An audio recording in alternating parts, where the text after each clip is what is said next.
हैदराबाद में Sindh grammar school Qasimabad campus तरफा शागिर्दन तोड़े शागिर्दारन के ज़हनी नशो नमा फराम करण लाइ मच कचहरी कोठाई वई। मच कचहरी में सियासी समाजी शख्सियतन ऐं शागिर्दन के वालिदैन शिरकत कई।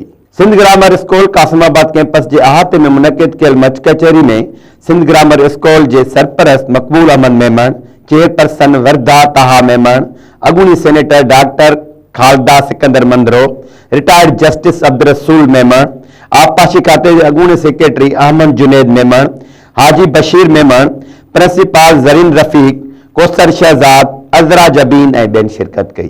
तकरीब दौरान मौजूद मेहमान मेहरान टीवी से ॻाल्हाईंदे चयो त अहिड़ियूं तकरीबूं मुनक़िद करण सां शागिर्दनि तोड़े शागिर्दाननि में सकाफ़त बाबति ॼाण जी रसाई थींदी। ही मच कचहरी जेका ही आहे कि तइलीमी इदारे में ॿारनि खे टेबलो पेश करे ऐं हिन गर्मीअ खे इंजॉय करण जो मज़ो वठायो आहे। ही सिंध ग्रामर स्कूल अप्रैल 1996 में क़ाइमु थियो। हिन वक़्तु हिन में तक़रीबन 400 खां वधीक ॿार तइलीम वठनि था ऐं 30 साल खनि थिया आहिनि। हिन इदारे मां कई ॿार पंहिंजे तइलीम वठी वॾनि उहिदनि ते हींअर मुक़ररु आहिनि ऐं हिन तइलीम इदारे जे वॾी वॾी ख़सूसियत इहा आहे त हिन जी फ़ी नॉर्मल आहे जंहिंमें ग़रीब ॿार तइलीम वठनि। मच कचहरी तो असांजे पुराणे ज़माने में असांजे बसि मां ॻोठनि में ई आहियां ॿधींदी आहियां, उते त असांजी मच कचहरियूं ईअं ई थींदियूं आहिनि। ॻोठनि में वञ न सी लॻंदो, बाहि ॿारींदा, मज़ो ईंदो, सभु चौधारी वेहंदासीं, कचहरी जा कचहरी, सी बि मेटी वेंदा। इहो पंहिंजो पुराणो कल्चर आहे ऐं इन जो मूंखे ॾाढो ई सुठो लॻो हिते ॾिसी, तमामु ई सुठो लॻो त कीअं हिननि जो कान एॾा त सुठा मतिलबु त हिननि टेबलोज़ ऐं गाना ऐं क्या जेके वाक़ई सोच जहिड़ा हुआ, के त बाक़ाइदा सोच वारा। मां डॉक्टर आहियां त मूंखे डॉक्टर वारो ॾाढो उहो अजीब लॻो ऐं अजीब छा मतिलबु ईअं लॻो त वाक़ई जेको आहे सो मतिलबु मूंखे ॾाढो वणियो हीउ। अॼु जो जेको प्रोग्राम आहे उहो तमामु बहितरीनु आहे। या स्कूल असांजी तमामु घणी ओल्ड स्कूल हुजण जे नाते इहो प्रोग्राम हर साल कंदा रहंदा आहिनि ऐं इहो प्रोग्राम तमामु जोश व ख़रोश सां मनायो। हर ॿारनि जेको आहे पंहिंजी हर हिकु एक्टिविटीज़ में तमामु घणो हिसो वरितो आहे, पका चाहे वॾा चाहे पोड़नि बि हिन में हिसो वरितो आहे। त माशाअल्लाह बहितरीनु सुठो परफॉर्मेंस कई वई आहे, टेबलोस कया विया आहिनि, पोइट्री कई वई आहे। Thank U. ही तव्हां ॾिसी रहिया आहियो, सुठो इवेंट थी रहियो आहे।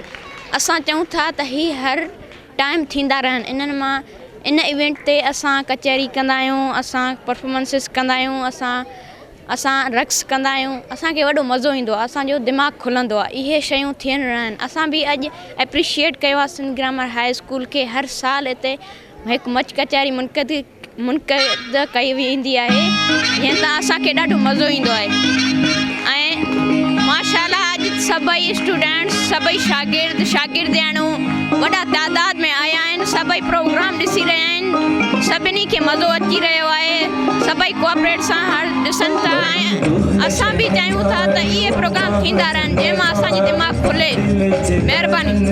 तकरीब दौरान शागिर्दनि विच में मल्ल मुक़ाबलो पिणु करायो वियो।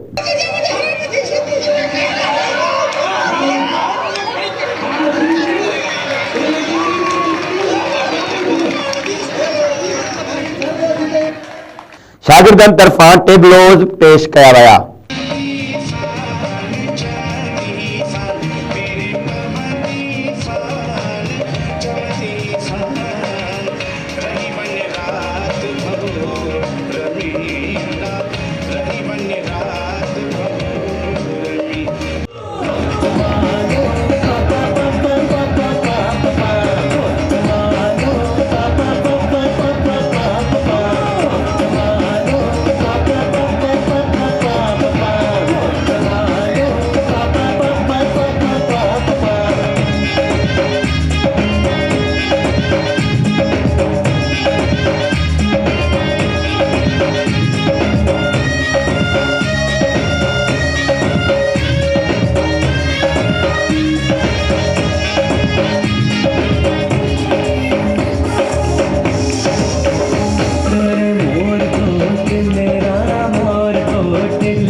तकरीब दौरान शागिर्दनि तोड़े शागिर्दाननि में तकरीरी मुकाबला पिणु कराया विया। कैमरामैन एजाज़ कोसो सां गॾु अब्दुल रसूल चांडियो, मेहरान टीवी, हैदराबाद।